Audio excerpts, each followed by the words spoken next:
Less than a day after Moscow was hit by drones, Ukrainian President Volodymyr Zelensky warned that the war is coming to Russia. Російська агресія зазнала банкрутства на полі бою. Сьогодні вже 522-й день, як триває так звана спеціальна воєнна операція, яку російське керівництво розраховувало на тиждень-два. Україна стає міцніше. Поступово війна повертається на територію Росії, до її символічних центрів та військових баз. І це неминучий, природній та абсолютно справедливий процес. Але маємо бути свідомі того, що як і минулого року, так і цієї зими російські терористи ще можуть бити по нашій енергетиці, по критичних об'єктах. Сьогодні ми обговорили із громадами поточний стан підготовки усіх можливих сценаріїв. Ukrainian kamikaze drones unleashed chaos in the heart of Moscow's business district in a three-pronged attack.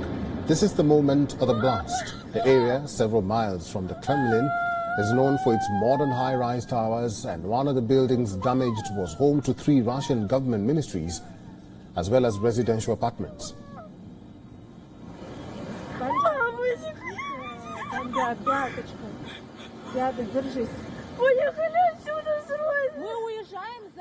Мы с друзьями сняли апартаменты отдохнуть, и в каком-то моменте просто услышали взрыв, и прям волной его прям подскочили все.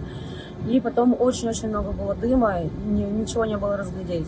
Но немного сверху прям видно было огонь. This is not the first time an attack has been carried out deep inside Russian territory. In May this year, 2 drones targeted the Kremlin. An explosion had occurred on top of the Kremlin Senate dome. The Russian side called it an attempt to kill their president. However, Kyiv vehemently denied the allegation and said that they fight in their territory. But that seems to be changing now as Ukraine amps the ante and its counteroffensive, which began in June. And Zelensky is prepared to be in this fight for the long haul. In a tweet, the warring president signaled preparations for the winter season ahead, hinting that the war may not be over anytime soon and Kyiv is not on the back foot anymore.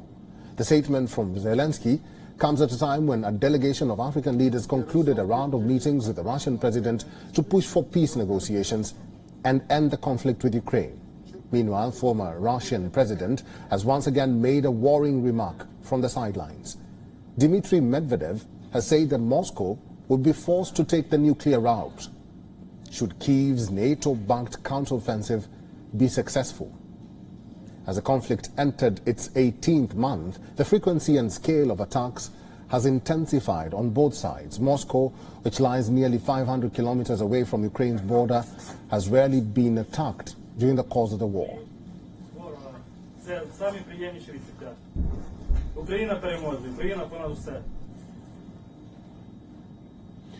Greg Svensson is the founder of Brig Macadam and also an international affairs expert. He is now joining us from London. Greg, Ukrainian President Zelensky says that the war is now going to Russia, and we have seen the series of recent attacks in Russia.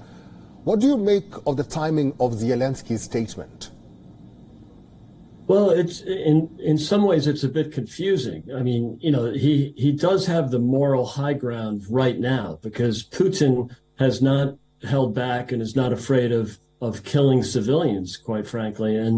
And so to this point, you know, the Ukrainians have had the moral high ground, but, you know, what's the objective of this? You know, yes, he's proven that he can get to Moscow, obviously. And in terms of the civilians, you know, it's not fair, but then again, Putin has done this all along. And so in some sense, it's probably good news for the Ukrainians that they've proven that they could get to Moscow. They're taking the fight to Russia. But on the other hand, do they cede the moral high ground by potentially threatening civilians? It's a very difficult question.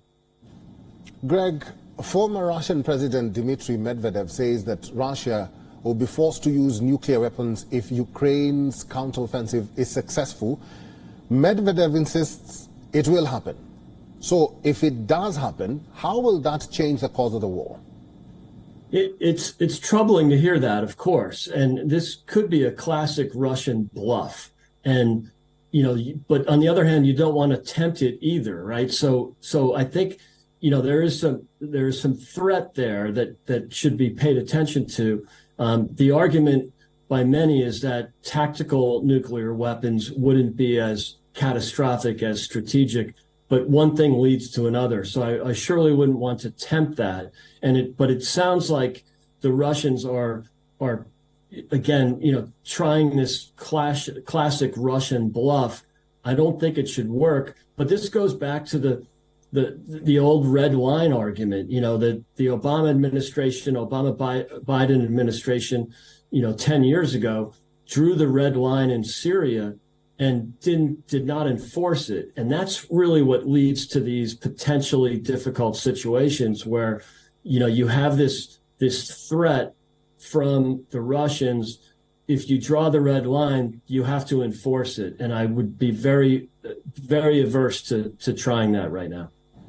Greg, as a person who's looking from the outside, or our audiences who are watching this program right now, how do we know, how do we tell if the counteroffensive by Ukraine is successful or not? It's a great question, and I think it's very difficult to answer because the Russians are always going to argue that it's not working. The Ukrainians might argue that it is, but I think we have to get some clarity. It's going to be very difficult to break through the areas that are well mined. But if they're able to break through, that's a very good sign for the Ukrainians, and that might bring the Russians to the negotiating table.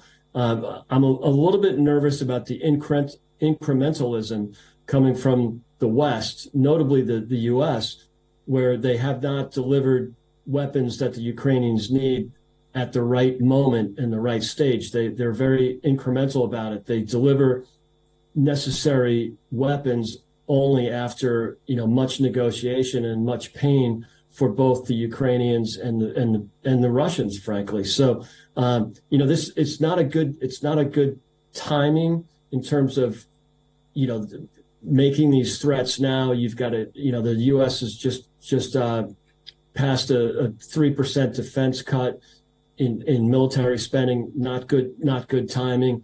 The incrementalism is a little bit nerve-wracking. But if the Ukrainians can break through and actually make progress in breaking through those lines, I think that'll be a great moment for Ukraine. All right, I've been talking to the founder of Brig Magadan and also an international affairs expert, Greg Swenson. As always, thank you for talking to WION World is One today. Thanks for having me. WION is now available in your country. Download the app now and get all the news on the move.